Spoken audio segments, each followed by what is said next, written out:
And let's get your top story. That's the United States President Donald Trump, who's taken charge for the second time. He has officially withdrawn the United States from the Paris climate deal for a second time, marking a significant shift in the country's stance on global climate efforts, Radhika. That's right, Divya. In fact, Trump, who has long been skeptical of climate change, signed the executive order in front of supporters at Washington's Capital One Arena. That's right. Of course, we're talking about Donald Trump, who took oath of, becomes the president of the United States all over again, marking a historic comeback. He's gone on to say the golden age of America begins right now. He also went on to say that we will become the nation that we were again from the moment on. He's speaking about America's decline is now going to be officially over. He's saying that the rest of the world will envy us, and from this day forward, our country will flourish and be respected. You know, he's also, Radhika, spoken about that assassination bid on his life, talking about why God really saved him. He says, I was saved by God to make America great again. That's right. And besides that, he promised to create a country that is colorblind and merit-based with only two genders, male and female. Donald Trump also said his day one orders will begin the process of renaming Gulf of Mexico as the Gulf of America. Let's get you all that took place over the last few hours. For American citizens, January 20th, 2025 is Liberation Day. Today, I will sign a series of historic executive orders. With these actions, we will begin the complete restoration of America and the revolution of common sense. It's all about common sense. First, I will declare a national emergency at our southern border. All illegal entry will immediately be halted, and we will begin the process of returning millions and millions of criminal aliens back to the places from which they came. And I will send troops to the southern border to repel the disastrous invasion of our country. The golden age of America begins right now. During every single day of the Trump administration, I will very simply put America first.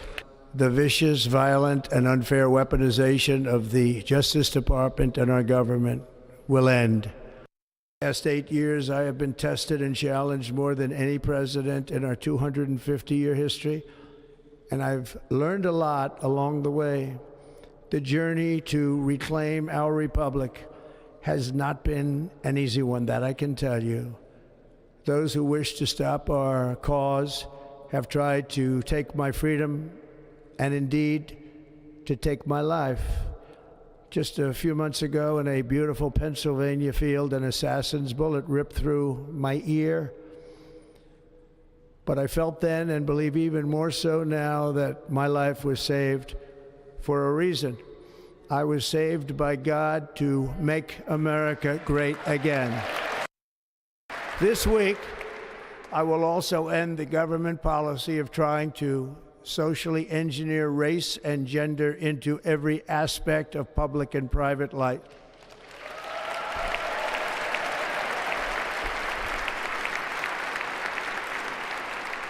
We will forge a society that is colorblind and merit-based.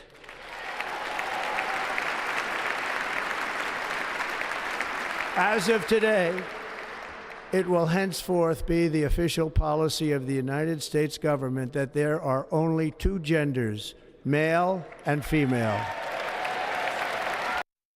The United States, I mean, think of this, spent more money than ever spent on a project before and lost 38,000 lives in the building of the Panama Canal. We have been treated very badly from this foolish gift that should have never been made. And Panama's promise to us has been broken. The purpose of our deal and the spirit of our treaty has been totally violated. American ships are being severely overcharged and not treated fairly in any way, shape, or form, and that includes the United States Navy. And above all, China is operating the Panama Canal, and we didn't give it to China, we gave it to Panama, and we're taking it back. From now, we are going to be changing the name of the Gulf of Mexico to the Gulf of America, and we will restore the name of a great president, William McKinley, to Mount McKinley, where it should be and where it belongs. All right, we are joined by Chris Casquero, correspondent, Voice of America, and along with him, we also have James Bowden, Arab and Middle East expert, as well as Professor Zenia Behel, who is a political analyst, to take us through the implications of all of these executive orders as far as Donald Trump is concerned. To you, Chris, first, of course, a host of executive orders signed by Trump. Summarize some of them for us and its significance, and which of these orders do you think will have the most immediate impact? I would say that the ones regarding immigration and declaring the national emergency at the southern border are going to be the ones where the impact will be felt immediately. You know, Trump has promised to send troops to help with deporting migrants who are here illegally, particularly the ones who have been convicted of crimes or charged with crimes. And he has also promised raids in sanctuary cities.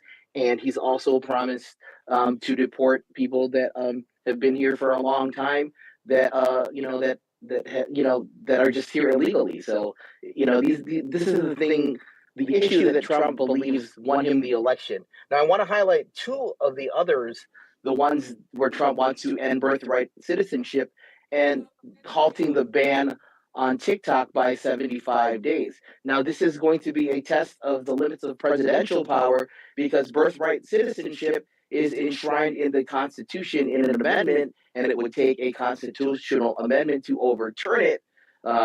But Trump believes that he has this power, but legal scholars believe that it's illegal and would be dismissed easily in a court. And also the one regarding, what is that? The TikTok ban. That's something that Congress has already passed. The Supreme Court has already weighed in on. So it's not clear whether Trump has the power to delay this action that Congress has already passed.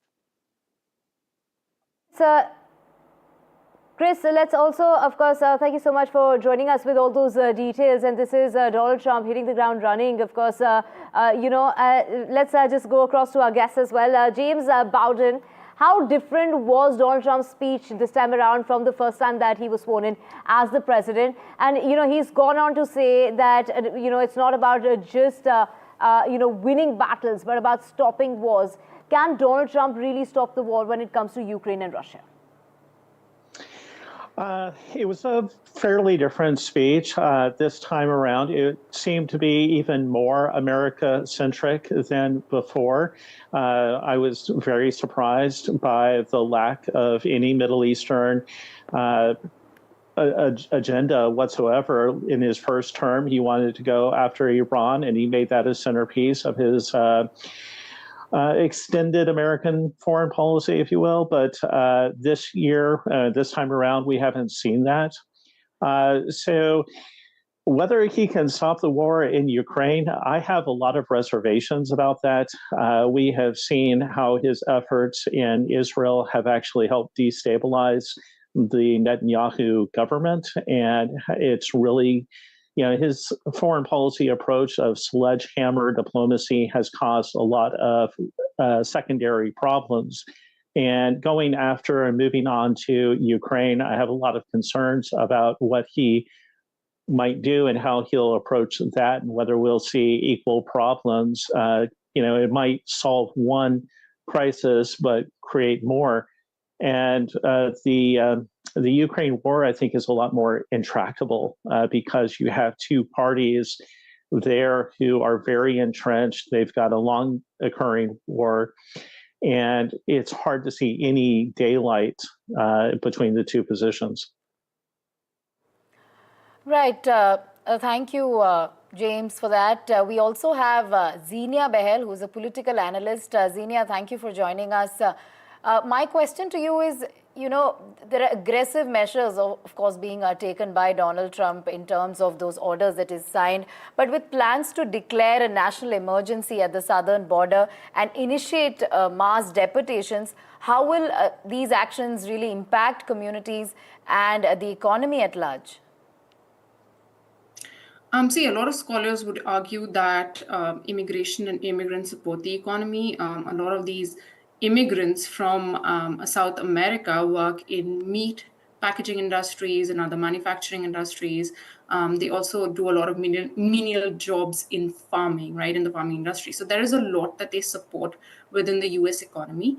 And Trump primarily talks about getting rid of, criminal aliens. That's what he said categorically in his speech. And a lot of that outcry and dissent, right, and public outcry came from, of course, what happened to Blake and Riley, who was a student who was attacked and murdered by allegedly, or not allegedly, actually, it was proven. So she was attacked and murdered by an illegal alien, right? And he wants to enforce border policies that will ensure that there are mass deportations. People are not allowed to stay here who should not be. And, a lot of that is also related to birthright citizenship and carrying that forth in that plan that he has to do away with birthright citizenship.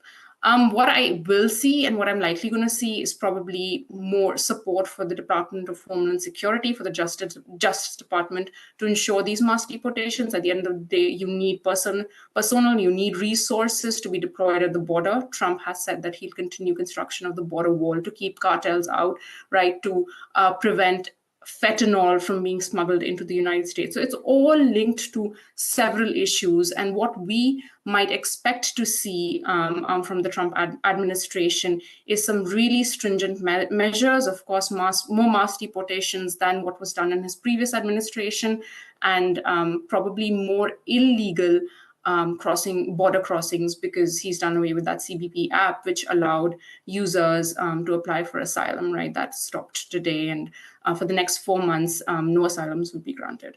So maybe more illegal crossings, but we'll definitely see more support for Department of Homeland Security to, send illegal aliens back to South American countries, which he needs their support to do, by the way. So it's not going to be easy.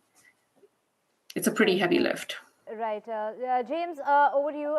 Well, of course, Donald Trump has spoken about, imposing those tariffs when it comes to Mexico, Canada, the neighboring countries, 25% tariffs. He's talked also about, including Canada into America. He's spoken about ending the war in 24 hours.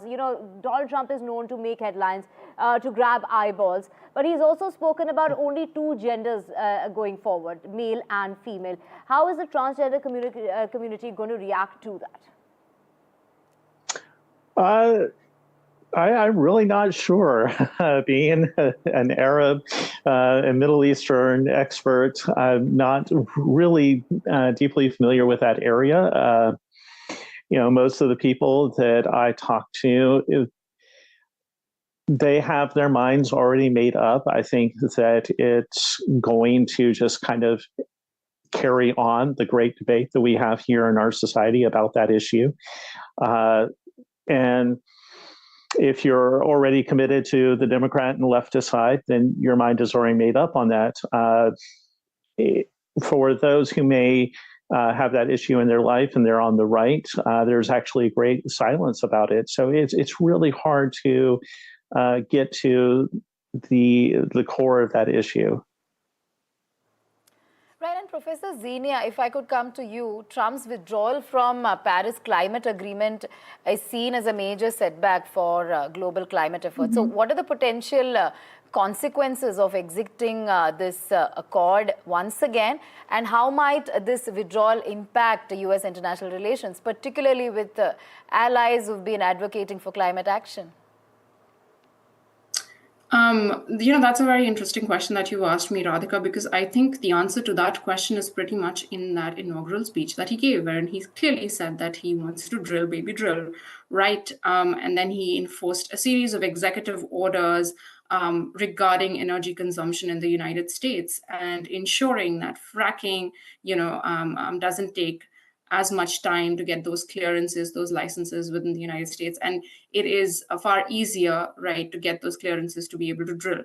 And then doing away with a lot of energy-related initiatives of the Biden administration, starting with withdrawing from the Paris Accord. And the funny thing about it is, as soon as Biden came to power, he, he made, United States joined the Paris Accord, and then as soon as Trump came back to power, he did away with it. And it tells you Trump's stance on climate change. He has been very clear on climate change. He has previously said he thinks it's a hoax, right? He wants to put America first, American workers first, and ensure that any such policy with regards to energy consumption supports the United States, US workers, and US energy needs, right? Even when it comes to exporting energy to Europe, which is something through fracking that the United States does, right? And also another key poll promise that he has to live up to is reducing prices for American consumers, which is directly linked to energy consumption, right? If energy prices rise, then cost of consumer goods rise as well. So taking all that into consideration, I mean, those are just part of his poll promises. And as I said, he said in his inaugural speech, drill, baby, drill. So that tells you his outlook on climate change and what he plans to do to support the American economy and American businesses, right? He's a very business-friendly president. We shouldn't forget that. Let's return wealth to the people of America. That's what he's promised, like also he's spoken about, manufacturing. He's really focused on manufacturing, saying that, they will be making cars at unbeatable prices. He's also spoken about lowering taxes. Let's just also, talk about the fact that what are the challenges that Donald Trump really faces and in regard to his relationship with other countries, which are the countries, for example, India, going forward, how would it be any different with, the bonhomie that we've seen between Donald Trump and Prime Minister Modi goes a long way. Was it any different under Joe Biden? Is that a question for me? Yes. Yeah. I think that irrespective of the precedent itself, I think that the US and India, for the most part, have had very, very healthy ties and a very healthy relationship. India is a strategic partner for the United States, especially as the US does identify China as an adversary, even though US and China are quite codependent in terms of, how their economies share goods and services, and how one invests in the other's treasury bonds, and that enables the United States to borrow more, right? But not to get too technical for your viewers, what I would like to say is India has always been a very important strategic partner for the United States, right? And you talked about the bromance between Modi and Trump, and Trump has always been a staunch supporter of Modi. They're both populist leaders, right? Very similar in their policy outlook. And what I will probably see, and I'd like to see, is more strategic coordination on AI, on probably not climate change, but AI would be one, technology would be another, export and imports, how the two economies can depend on each other as opposed to the dependence on China. Modi's policies to make in India, of course, conflicts with a lot of what Trump wants to do in terms of making America a manufacturing superpower again. But there's a lot there that both countries can benefit from when it comes to production of goods and services. For example, India already buys a lot of defense technology from the United States, but it also buys it from Russia, right? So what can happen with that, time will tell. But I think strategic partnership will definitely emerge from the perspective of technology, from the perspective of AI, space exploration, research and development, medical research development, and especially in that space. Right. And James, coming back to you, in fact, there have been rescission of 78 Biden-era executive actions. So what do you think could be the legal challenges, perhaps, that could arise from these mass rescission or withdrawal of some of these, or reversal of these executive actions? How might this sweeping reversal impact the political landscape in the United States and outside?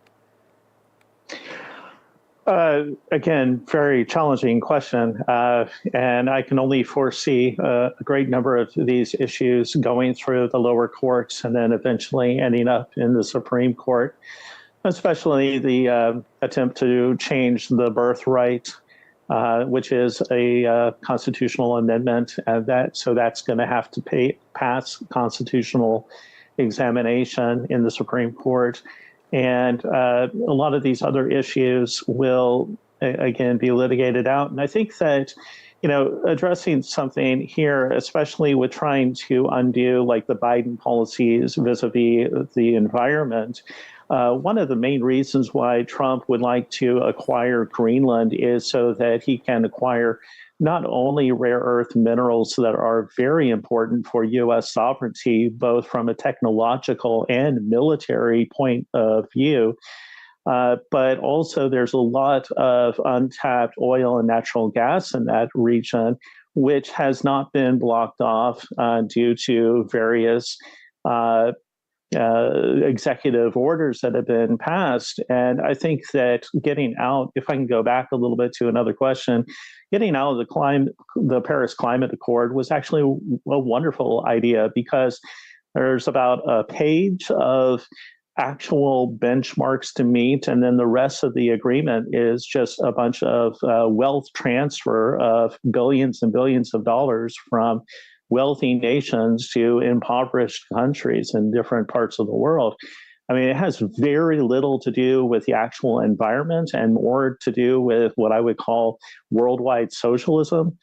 And so, getting out of that agreement is a great opportunity to keep American wealth in America and to direct it to far greater and more imminent concerns, such as national security. Right. Well, let's also, speak about the fact that Donald Trump has, made many statements saying how, the decline of the United States is over now. The golden age is here. He's spoken about how, the country, he's going to be securing the borders. He's going to be ensuring safety when it comes to the cities of the United States. Really, trying to ensure and bring in a lot of enthusiasm as he, on the very first day. But Xenia, let's just talk about the kind of challenges that Donald Trump really faces, and what are the opportunities that that have presented themselves to him? I think, some of his bold promises and things that he wants to get done, things that he can sign an executive order for, will be the biggest challenge. My co-panelists talked about birthright citizenship. That requires a constitutional amendment.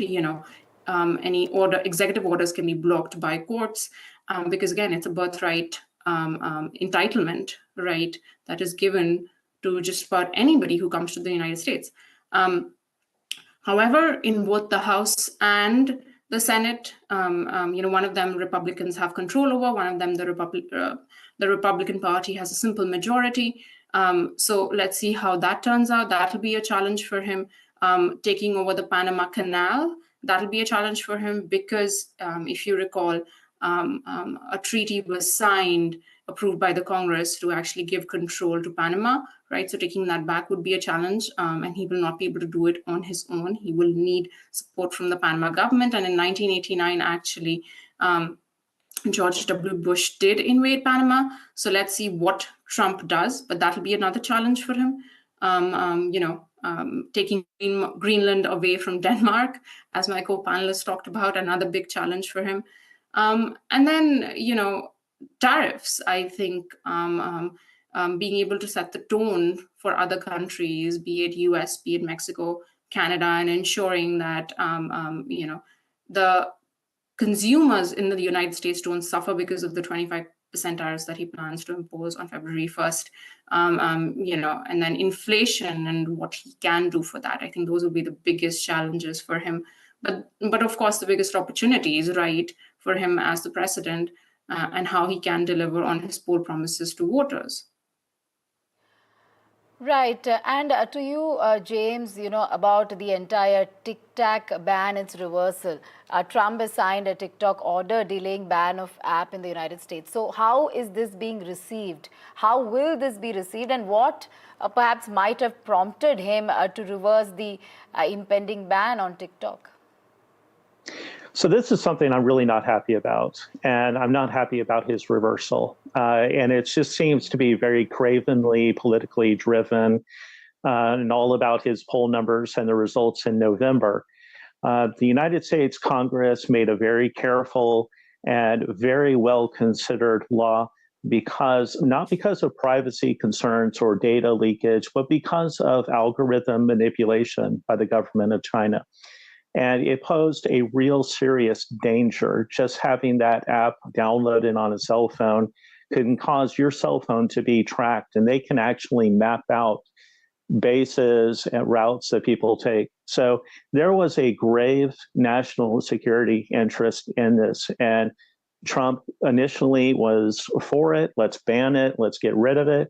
Then all of a sudden he gets great poll numbers, and now he's reversing himself. And there is actually a split within his own movement, within the MAGA movement regarding this, because there are a lot of people who are MAGAites and people like me who are very concerned about national security and saw this as a great opportunity to start plugging some vital gaps. And for him to backtrack on it now and to do so nakedly on a political basis and not with any concern of the national security is really distressing, and really shows that he can get just as cravenly political, as I said before, as anybody else. Right. Of course, Xenia, over to you. When we talk about Donald Trump and, he is a businessman. He has been good for business. And we're seeing that as far as markets are concerned this morning. Markets are surging as far as the Asian markets are concerned. And this is on the very first day of Donald Trump taking charge as the president of the United States. Going forward, what kind of changes are we expecting in terms of Donald Trump? I mean, he has taken credit for the ceasefire deal as well. He's spoken about, the ceasefire truce that has started as far as Israel and Hamas is concerned. He's spoken about ending wars. Going forward, how is it going to be good for the economy? I think one of the key changes that I will see would be a different tax bracket than what I have today, right? If you were to talk about how it impacts the common person. But I think that, given how active he was today, I mean, think about when the inauguration started, and now soon he'd be attending, inauguration balls, right? To signing all those executive orders, and how much work he got done, and pardoning over 1,600 writers from the January 6th writing that happened at the US Capitol. He's gotten so much work done. So you can expect him to really flex muscle and get a lot of work done that he potentially promised to voters, or at least the way he thinks that it should be done, especially from a business perspective, which is why you saw from Jeff Bezos to Sundar Pichai to Mark Zuckerberg attend his inauguration ceremony, and several world leaders as well, right? So that is testament to the kind of policies he wants to instate to support businesses. And that's what a lot of that he's done with the, his executive orders and signing of that, starting with, energy consumption, doing away with, Paris Accord, then again, restrictions on AI, those limitations, and encouraging the use of sustainable AI. He's done away with that. Certain policies for electric vehicles, he's done away with that.